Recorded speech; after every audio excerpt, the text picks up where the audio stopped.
மக்களவை தேர்தல் முடிவுகள் தமிழகம் சொல்வது என்ன? மக்களவை தேர்தல் முடிவுகளில் தமிழகத்துக்கு 40க்கு 40 புதுச்சேரியும் சேர்த்து 40க்கு 40 அப்படின்னு திமுக கூட்டணி வாரி அள்ளிட்டு போயிட்டாங்க. காரணம், தமிழக மக்கள் மத்தியில் பாஜக ஆட்சி நீடிப்பதை விரும்பல அப்படிங்கிறதா. இதை தெள்ள தெளிவாக தமிழக வாக்காளர்கள் உணர்த்தி இருக்காங்க. கேரளாவும் மத்தியில் கம்யூனிஸ்ட் பங்கேற்பையோ அல்லது பாஜக ஆட்சியோ விரும்பலை, மாறாக காங்கிரஸை ஆள வேண்டும் அப்படின்னு ஒட்டுமொத்தமாக தீர்ப்பளிச்சிருக்காங்க.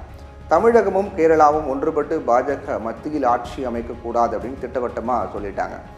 ஆனால் மத்தியில் மீண்டும் பிரதமர் மோடி தான் பிரதமராக இருக்கார். இந்நிலையில் தமிழகத்தில் 40 இடங்களை பெற்றக்கூடிய திமுக கூட்டணி எதிர்நோக்கும் பிரச்சனைகளை இப்போ நம்ம பார்க்கலாம். இந்த நாடாளுமன்ற தேர்தலில் தமிழ்நாடு மற்றும் புதுச்சேரியில் போட்டியிட்ட 40 தொகுதிகளையும் திமுக தலைமையிலான கூட்டணி வெற்றி பெற்றிருக்கு. இதில் திமுக மட்டும் 22 தொகுதிகளில் வெற்றி பெற்றிருக்காங்க. கருணாநிதியின் மறைவுக்கு பிறகு ஸ்டாலின் தலைமையில் அந்த கட்சி தொடர்ச்சியாக பெறும் 3வது வெற்றி இது. உள்ளாட்சி தேர்தல்களையும் கணக்கில் கொண்டால் 5வது தொடர் வெற்றி இது. கடந்த 2019ஆம் ஆண்டு தேர்தலில் தமிழ்நாட்டில் அனைத்து தொகுதிகளையும் வெற்றி பெற்ற திமுக கூட்டணி தேனி தொகுதியில் மட்டும் தோல்வியை தழுவினாங்க. ஆனால் வாக்கு விழுக்காட்டை பொறுத்தவரை கடந்த முறை இந்த கூட்டணியினுடைய வாக்கு விழுக்காடு 53.29 விழுக்காடாக இருந்துச்சு. இந்த முறை இந்த வாக்கு விழுக்காடு அப்படிங்கிறது 6 விழுக்காடு அளவுக்கு குறைஞ்சிருக்கு. திமுக இப்படி தொடர் வெற்றிகளை பெற்ற போதிலும் மாநிலத்தில் இருந்த திமுக அரசு மத்திய அரசிடமிருந்து பெரும் சவால்களை நெருக்கடிகளையும் எதிர்கொள்ள வேண்டியிருந்துச்சு. கடந்த 2021 நான் முதலமைச்சராக பதவியேற்ற உடனேயே பல்வேறு கோரிக்கைகளுடன் பிரதமர் நரேந்திர மோடியை சந்தித்து அவற்றை நிறைவேற்ற வேண்டும் என கோரினார் ஸ்டாலின். வேளாண் சட்டங்களை திரும்ப பெறுவது, குடியுரிமை திருத்த சட்டத்தை நிறைவேற்றக்கூடாது, நீட் மற்றும் புதிய கல்விக் கொள்கையை அமல்படுத்தக்கூடாது, சேது சமுத்திர திட்டத்தை புதுப்பித்து செயல்படுத்துவது போன்ற கோரிக்கைகள் அதில் இடம்பெற்றிருந்துச்சு. விவசாயிகள் போராட்டத்தால் வேளாண் சட்டம் ரத்து செய்யப்பட்டது என்பதும் தவிர வேறு எதுவுமே நிறைவேற்றப்படலை.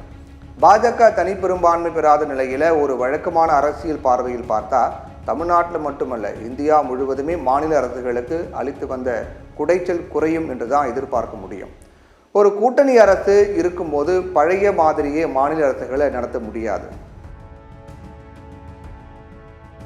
இந்துத்துவ செயல் திட்டத்தை புகுத்துவது, மாநிலங்களை ஒடுக்குவது போன்றவற்றில் பழைய மாதிரி செயல்பட முடியாது. மீண்டும் ஆட்சிக்கு வந்திருக்கும் சந்திரபாபு நாயுடு இது போன்ற சிக்கல்களையும் அதனால் ஏற்படக்கூடிய விமர்சனங்களையும் தவிர்க்கவே விரும்பார். பெரிய அளவில் மாநில அரசுகளுக்கு நெருக்கடி இருக்காது.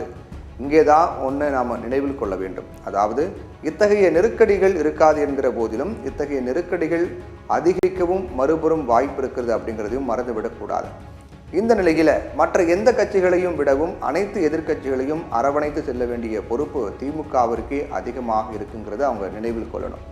அதிமுக பொறுத்தவரை பாஜக கூட்டணி அமைத்திருந்தால் 16 தொகுதிகளில் ஜெயித்திருக்கலாம் அப்படிங்கிறாங்க. தேர்தல் அரிதமெட்டிக் கணக்கு மட்டுமே எப்பவும் செல்லாது. பாஜகவை எதிர்த்தால்தான் அதிமுகவிற்கு இத்தனை சதவீதமாவது கிடைத்திருக்கிறது அப்படிங்கிறதான் சொல்ல வேண்டியிருக்கு. பாஜகவும் கூடுதல் சதவீத வாக்குகளை பெற்றிருக்கிறது அப்படிங்கிறதையும் மறுத்துவிட முடியாது. அதே நேரத்தில் நாம் தமிழ் கட்சி மாநில கட்சி அங்கீகாரத்தை பெறும் நிலையில் வாக்கு விழுக்காட்டை பெற்றுவிட்டது என்பதையும் கவனத்தில் கொள்ள வேண்டும். எல்லாவற்றுக்கும் மேலாக 2026 சட்டமன்ற தேர்தலில் நடிகர் விஜயனுடைய தமிழக வெற்றி கழகமும் களமாட இருக்கு. நாம் தமிழ் கட்சி விஜய்க்கு ஆதரவு தர முன்வந்திருக்கிறது. இந்த நிலையில் விஜயின் கூட்டணியில் பல்வேறு கட்சிகளும் இணைய வாய்ப்பு இருக்கிறது. அதனால் 2026 சட்டமன்ற தேர்தலுக்கான முன்னோடியாக இந்த மக்களவை தேர்தலை எடுத்துக்கொள்ளவே முடியாது. அதே நேரத்தில் திமுக அரசுக்கு எதிரான அதிருப்தி பெரிதாக இல்லை அப்படிங்கிறதையும் இந்த நேரத்தில் முடிவுகள் எடுத்து காட்டியிருக்கு. அதனால் தேசிய கட்சிகளும் மாற்றாகவும் மாநில கட்சிகளின் குறைபாடுகளை களையும் விதத்திலையும் புதிய பரிமாணத்தை எடுக்குமா விஜய் கட்சி அப்படிங்கிறத பொறுத்தே 2026 சட்டமன்ற தேர்தல் களம் அமையும்.